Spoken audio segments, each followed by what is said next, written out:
sudah dipandang jelas, teman-teman sekalian, baru kita kaitkan. Kalau setelah wudhu ini kemudian saya makan, boleh nggak?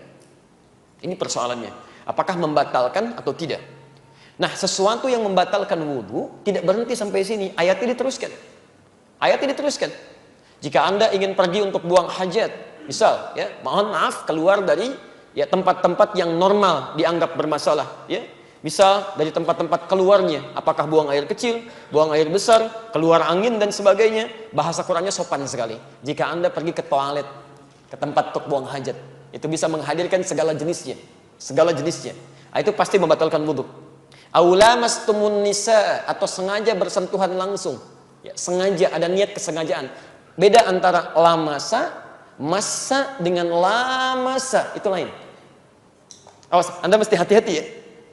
Jadi ada lamasa, lam, mim, sin.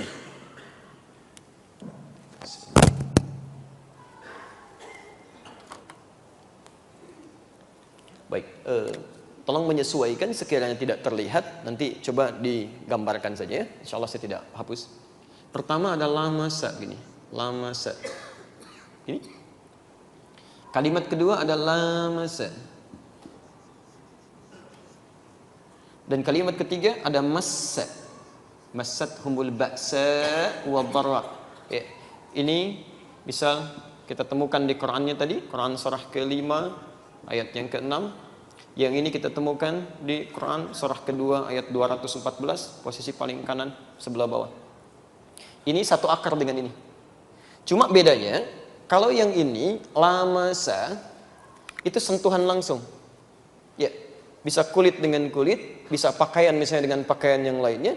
Ya, umumnya sih kulit dengan kulit, satu sentuhan. Ya. Tapi lamasa di sini belum tentu ada unsur kesengajaan. Sentuhan aja misal. Ya. Seperti yang terjadi misal, maaf, dalam tawaf ya.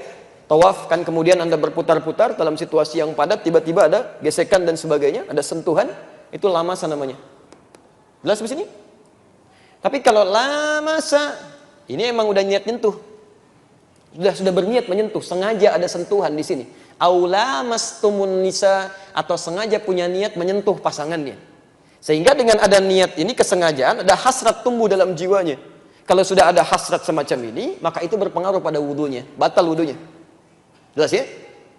Kalau massa begini, massa itu artinya sentuhan yang terjadi tanpa kontak fisik.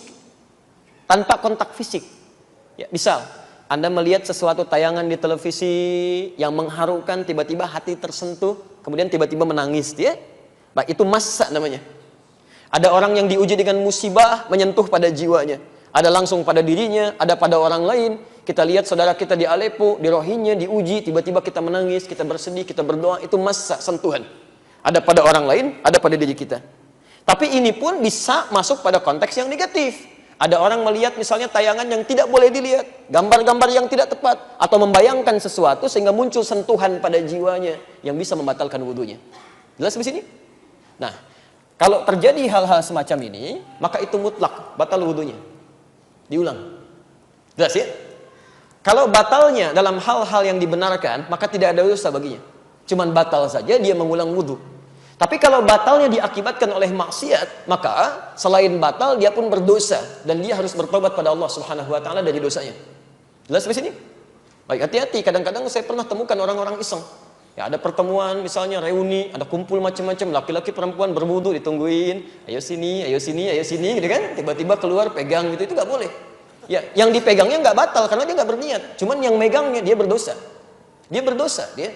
Nah, teman-teman sekalian, itu yang sifatnya standar. Lalu bagaimana dengan makanan? Kita kembalikan ke keterangan Nabi Shallallahu Alaihi Wasallam. Hadis Muslim nomor hadis 828. Seorang sahabat bertanya pada Rasulullah Shallallahu Alaihi Wasallam, ya Rasulullah, wahai Rasulullah, apakah makan kambing membatalkan wudu? Apakah makan kambing membatalkan wudu? Kata Nabi, la, tidak. Ketika dia bertanya, ya Rasulullah, apakah makan unta, ibil membatalkan wudu?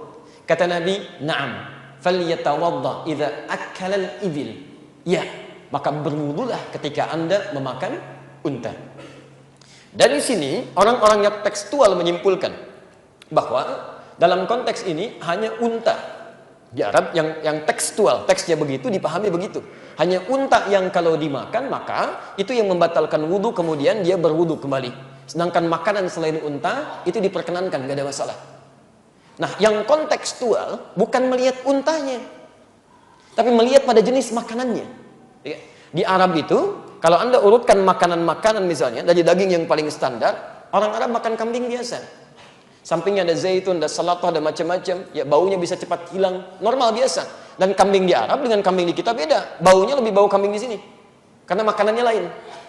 Lain unsurnya, ya. Menyengatnya lebih menyengat yang di sini, sana agak biasa. Tapi unta itu berbeda. Dari mulai lihatnya, pengaruhnya, baunya, macam-macamnya. Jadi kalau makan misalnya sekaligus makan daging unta pada saat itu, sementara membersihkannya dengan menggunakan siwak saja, sekarang belum ada semacam odol dan sebagainya, maka ketika digunakan sholat baunya masih ada. Ya, keadaan masih meresap. Maka kemudian dipahami secara kontekstual setiap makanan-makanan yang punya jenis sifat seperti unta. Yang kalau dimakan masih menghasilkan bau yang tidak sedap, masih berpengaruh pada kekhusyuan dalam ibadah, maka yang seperti itu yang terbaik berwudu kembali. Misal jengkol dan saudara-saudaranya, kan? Anda makan jengkol, obatnya pete, makan pete, obatnya jengkol, gitu kan? Tapi sama-sama bau di situ. Ya, jangan dipaksakan. Bawang, misalnya kan, yang sekiranya menghasilkan bau tidak sedap. Anda saja sudah tidak merasa sedap. Bagaimana Anda menghadap Allah?